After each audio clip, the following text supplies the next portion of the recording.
Welcome back to Old School Sports and our Out of the Park Baseball 25 series. Can we save the Oakland A's?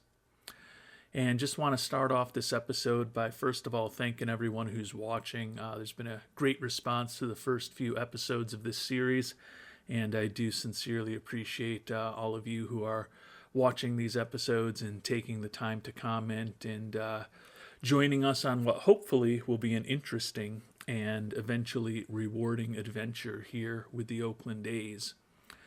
As this episode begins, we're at the start of spring training, and hopefully we'll be able to get through spring training in this episode and then get the season underway next time around.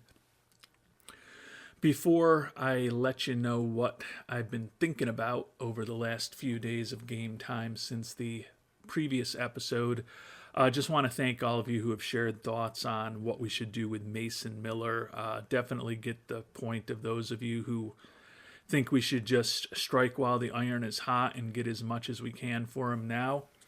But I also appreciate those of you who are saying, hey, he's probably the best player on our team. He's not that old.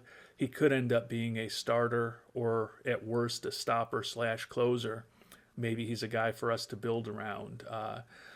And right now I'm leaning towards option number 2. I get to the point that we've gotten some pretty interesting offers out there for him. Particularly agree with those of you who have mentioned Mason Wynn. He's definitely the most interesting guy that I hope, if we do decide to move on from Miller 3, 6, 9 months from now, that maybe we'll still be able to get a guy like him for Miller. But at this point, particularly with the improvement that Miller had in the development lab this offseason, the fact that his stamina is now at 40, and we're going to give him a try in the starting rotation. I kind of want to see how that goes. If that doesn't work out that well, we'll put him in the stopper role. And then if that doesn't work out for some reason, he'll just end up being as our lowly closer again. But I don't think it'll come to that. I think he certainly could be a high volume stopper for us if it doesn't quite work out as a starter. But I do have him on the trade block now, and I've been getting a steady stream of offers for him, most of which are completely horrible. But I figure we'll at least let the other teams know that we're willing to talk about him. So we've got him on the trade block, and don't anticipate doing anything with Miller immediately, but can't rule it out either. And we're about to get spring training underway now. I do have another trade that's brewing. I've got an offer out, but I've actually realized that I didn't have very high scouting accuracy on the player yet. So I'm also trying to scout him up over the next few days. It would fill a hole on our team. It's a youngish player who is probably a bigger name than his performance in the majors has suggested he should be. And honestly, his ratings are good, but certainly not great. But I still think he could fill a hole on our team. So I'm going to continue thinking about that, wait till I get this scouting report back, and then if there's something interesting brewing, I'll let you know about it shortly. Until then, we're just going to start getting this spring training underway. We are 5 weeks away from the regular season. And one last thing that I wanted to mention, which I've forgotten to this point, and was kind of the reason why I wanted to start on this front office screen. As you can see, we've upped our scouting and player development budgets, and we've also significantly increased our draft budget. Odds are we'll actually put some more of this money into the draft budget once we get to the end of spring training and know exactly what our salaries are going to be on our 26-man roster, given that we still might have a trade or two in the offing between now and then. But I think the goal this year is to really focus on the farm system. We do have a few better players now, so I don't feel as bad with a higher development budget. Think that scouting at $18 million is pretty high in the context of where I normally keep it. So hopefully that may help with a little bit better scouting fine prospect here and there over the next year, but most importantly, we're going to put some extra money in the draft budget so we can potentially go over slot and maybe also pick up some of those impossible to sign guys in the medium rounds of the draft this year as we try to replenish and restock the A's farm system.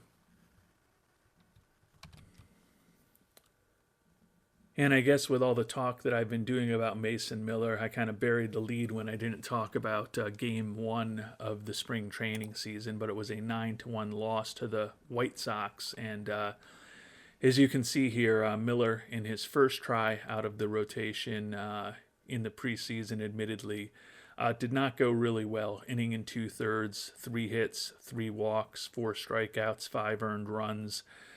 Did do 51 pitches. Probably need him to be able to do a bit more than that to potentially be a 5+ inning guy for us. So certainly no guarantees. It's just one game. It's just his first try ever as a starter in this playthrough.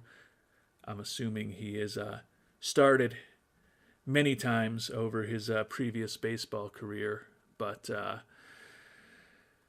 we'll see how he does. He's probably got another 5 starts or so in spring training, even though we are going to be going with our typical 6-man rotation in spring training to give as many people opportunities as possible.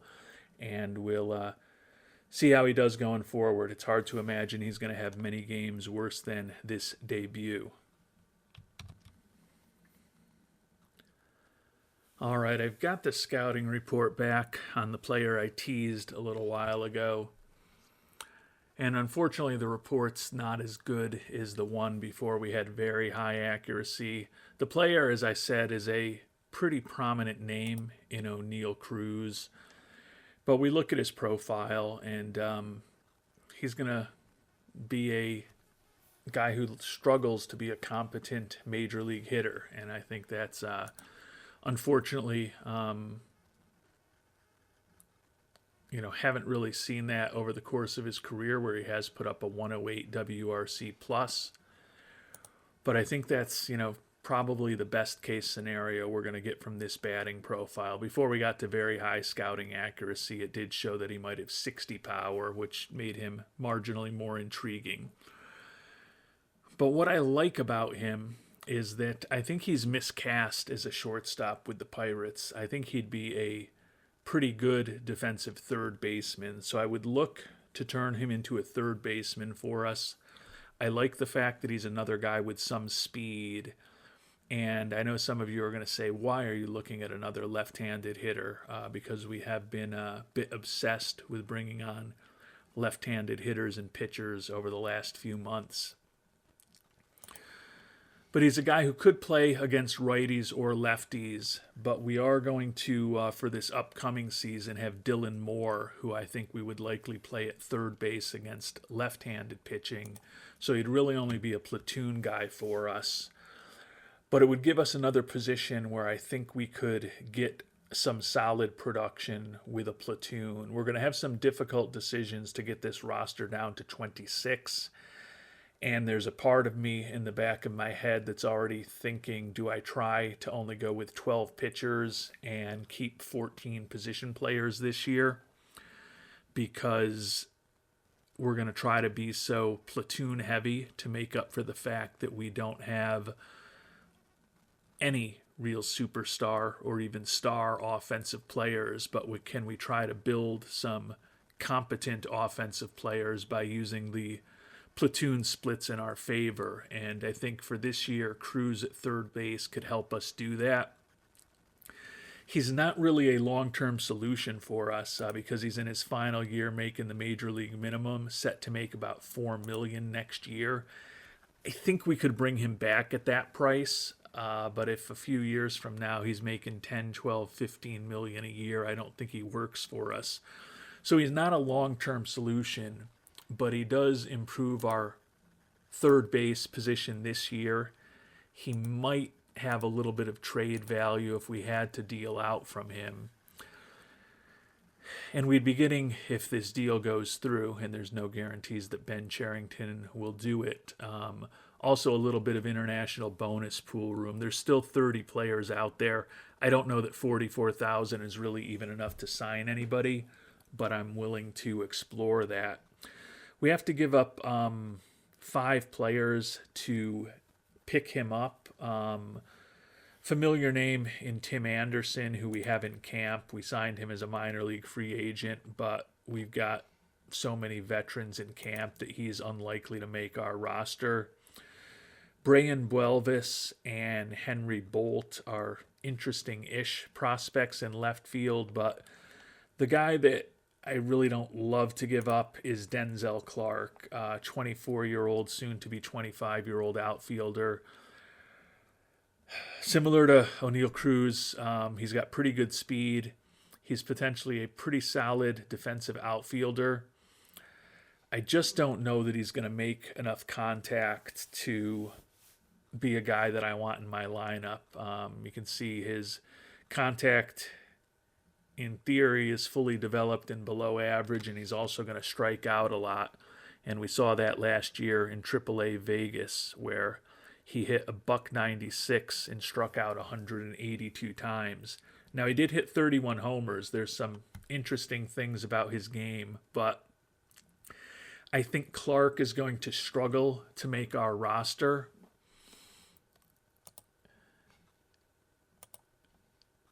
And although, looking at Clark's profile, other than the contact and the avoid strikeouts, it's just as good, if not better, than Cruz is. And he's also a solid defensive player with some speed. I think at this point, as some of you have noted, we're very outfield heavy in our organization, particularly at the major league level. So I think we can afford to do this trade. I know some of you probably wouldn't. The 5-for-1 isn't optimal. You could argue that when we look at Denzel Clark's bat, combined with his glove, combined with his speed, we're actually giving up the best player in the deal because he's a little younger than Cruz. But I also, as those of you who have followed me know, don't like to have problematic personalities in the clubhouse, and Clark is outspoken. He's also not the best leader in the world. Part of the reason why I'm willing to let him go. None of the other guys scare me all that much. So we're going to go ahead and submit this offer to Cherington, try to save every penny we can, and we'll see what they've got to say about it. And Cherington's going to hold our feet to the fire, make us throw in another prospect, although this will be the worst prospect that we're given in the deal. We're going to send them Franilson Rodriguez, a minor leaguer who's still in our system. Despite low work ethic, we're still in the process of trying to clean up our entire minor league system to minimize the number of negative personalities that we have around. So we're going to go ahead, add Rodriguez into the deal, and we're going to say goodbye to most notably Clark, Buelvas, and Tim Anderson, and say hello to O'Neill Cruz, who we're going to try to train up over these last 3.5, 4 weeks of spring training to become a major league third baseman.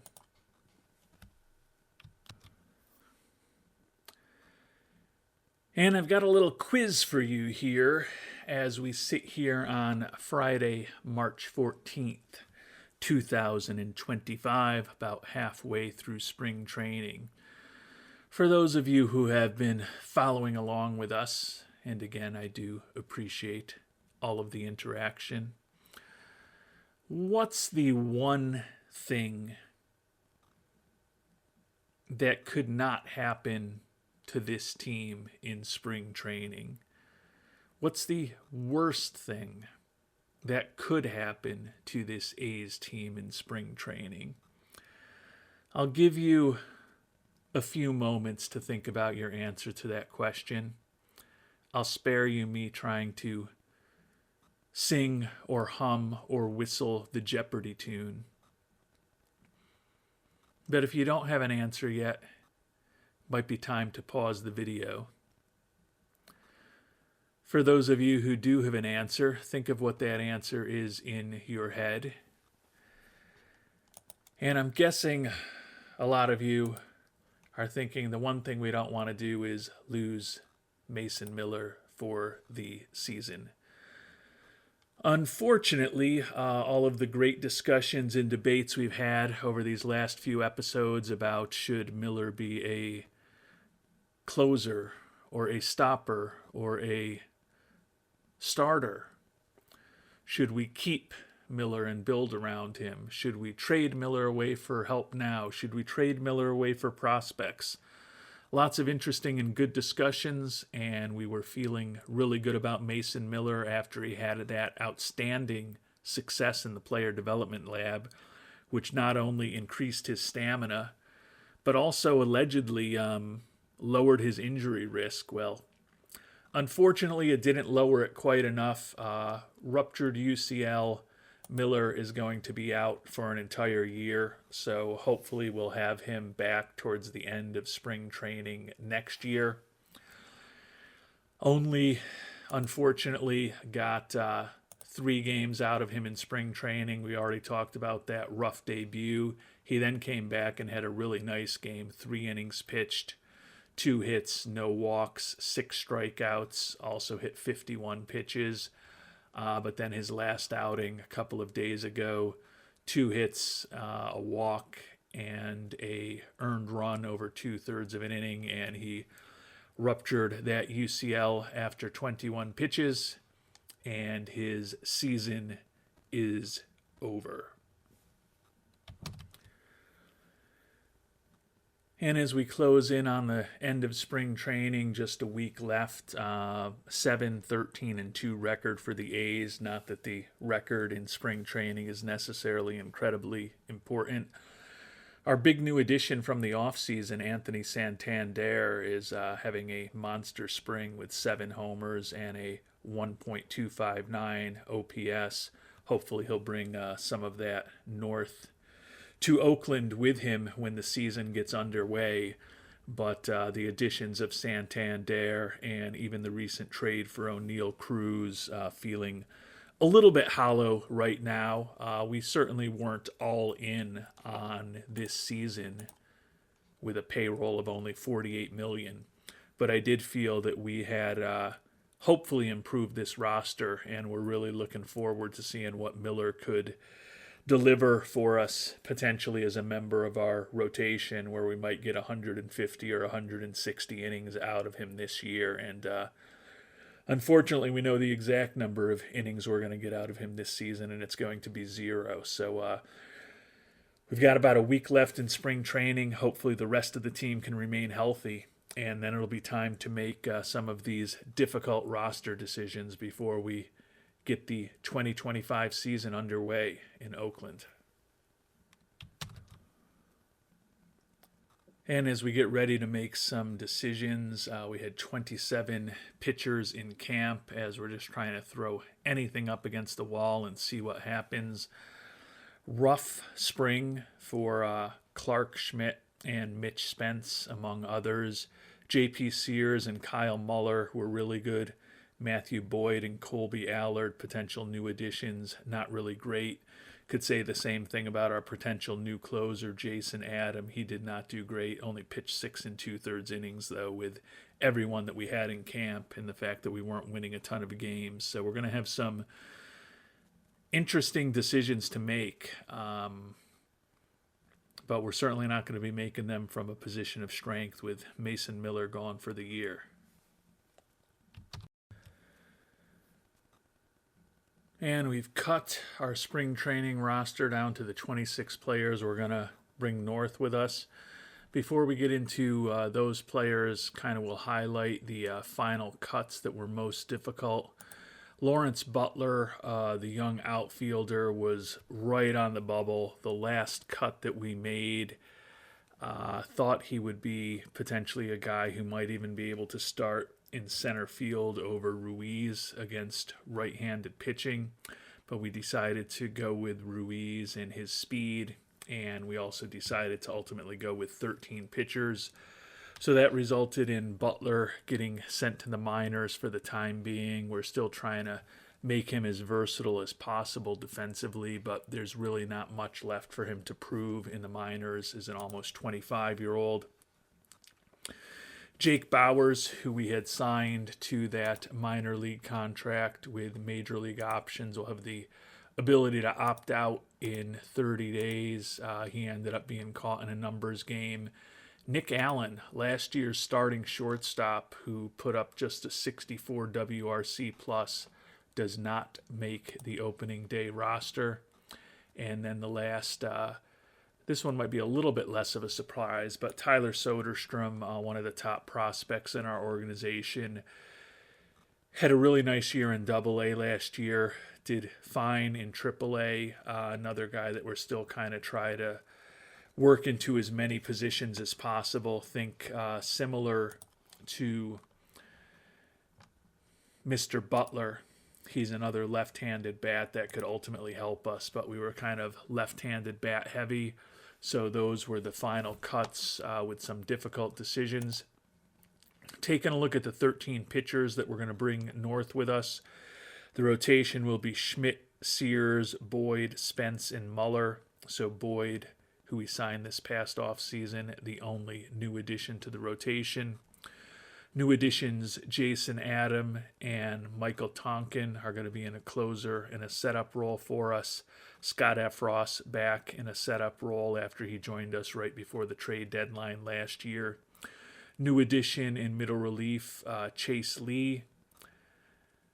Nick Frasso, after an injury-plagued season in 2024, in a middle relief role. And new addition Colby Allard, also going to be in middle relief. Domingo Herman, new addition in a long relief role. And then Taylor Rogers, who we picked up in that trade last year with San Francisco, will be in a specialist role against left-handed pitchers at the age of 34. He's really started to lose significant velocity over the last 8 or 9 months. That said, he still is pretty tough on left-handed batters, and hopefully we'll still be able to extract some value from him in that role. And we already talked about some of the final cuts to the 26-man roster among the position players, but our lineup will be quite different than a year ago. Estuary Ruiz back as our leadoff hitter and center fielder. New addition Michael Conforto in left. Austin Meadows back in the 3-hole in right field. New addition Anthony Santander, the cleanup hitter and designated hitter. Ryan Noda back at first base. Daryl Hernandez, who hit over 300 both of the last 2 years in the minors, is going to get the shot at being our everyday second baseman. New addition, so he's a new addition to the major league roster. New addition O'Neill Cruz in the trade that we did not too long ago will play third. It was quite a battle between Shea Langeliers and Will Banfield, the new addition. We're going to give Langeliers one last shot to be an everyday starter, but it was a real tough call for us, but we're going to try to start him probably every third day, like Banfield's defense, and think that potentially he could be just as useful a hitter as Langeliers, if not quite the same power that Shea has. And then new addition, minor league free agent signing, Nick Ahmed is going to be our starting shortstop. The 35-year-old doesn't hit too much anymore, but he's got a better glove than Nick Allen. Defense was an issue for us a year ago. Ahmed is a 2-time Gold Glove winner, and think that hopefully at the very least he'll stabilize that position defensively. Against left-handed pitching, Ruiz still in center, Hernandez still in second. Austin Gauthier, may remember, picked him up in a trade with the Dodgers in December. We're going to give him a shot, go right into the majors. He was pretty productive at AAA Oklahoma City for the Dodgers organization a year ago. Like the fact that he potentially can draw a ton of walks. A little odd, perhaps, to have a number 3 hitter whose perhaps best skill offensively is the ability to draw walks. but we are not a perfect team and certainly not a perfect offense by any measure. Santander will play left and hit cleanup. Jordan Luplow, may remember that we picked him up as a free agent this offseason. Another guy who we signed to a contract, minor league contract with a major league option. Think that his bat against left-handed pitching and the power and the ability to draw walks that he brings could help our lineup. Dylan Moore picked him up in that trade with Seattle. He's going to platoon at third base with O'Neill Cruz. Noda, everyday first baseman for us, and then Langoliers and Ahmed at catcher and shortstop. So, interesting lineup. I don't love it. I certainly don't love it. But the one thing I'll say is that when we got down to our final cuts, got the player payroll down to just $42 million. So even with almost $6 million available, we put a little more in scouting and player development and a lot more into the draft budget. We are going to go over slot this year, hopefully find some impossible players. And as some of you noted in the comment section to recent episodes, probably find some of those players looking for $650,000 in the 6th, 7th, 8th, 9th, 10th round who can be difficult to sign if you're right up against it.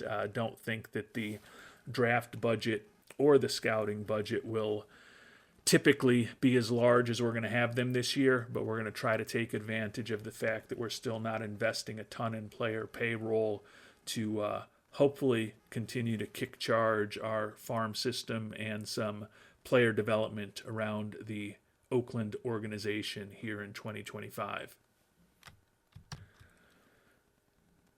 And we've made it to opening day. John Fisher just wants us to be respectable.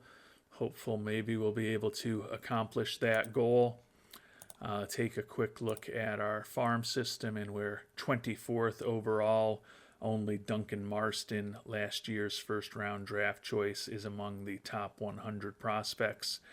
So still absolutely have some work to do with the farm system, and hopefully that big amount of money put into our draft budget will help us make some progress this year. Before we finish up the episode, let's take a look at how dire these preseason predictions are going to be for this Oakland A's squad. And it's not great, but it's also not horrible. We're projected to go 70-92, which would be 7 games worse than a year ago. But we were only a 66-win team last season, according to Pythagorean expectations. So don't love that we're projected to be in the basement. I can't say that it is a shock.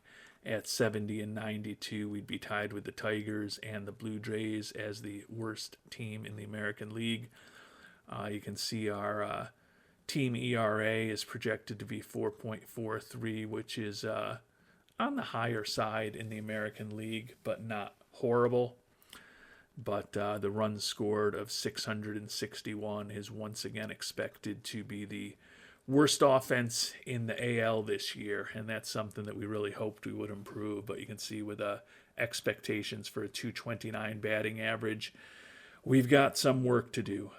Not surprisingly, we don't see any Oakland A's among the expected top pitchers or hitters in the American League with this simulation. So we'll find out, or we'll start finding out, what type of progress we make towards that 70-win target in our next episode.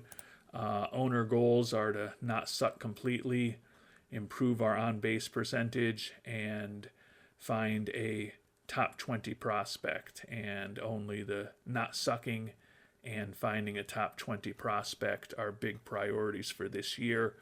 Hopefully we can avoid sucking completely, given that we're not going to be picking in the draft until, I believe it was number 10. Yep, we're going to be picking till 10th in the draft. So I think it may be a bit hopeful to think that we're going to magically find a top 20 prospect in baseball. But you never know what can happen. We've still got to figure out our minor league system. Right now, the organization is a bit of a mess. Got a few too many players in the higher levels of the organization.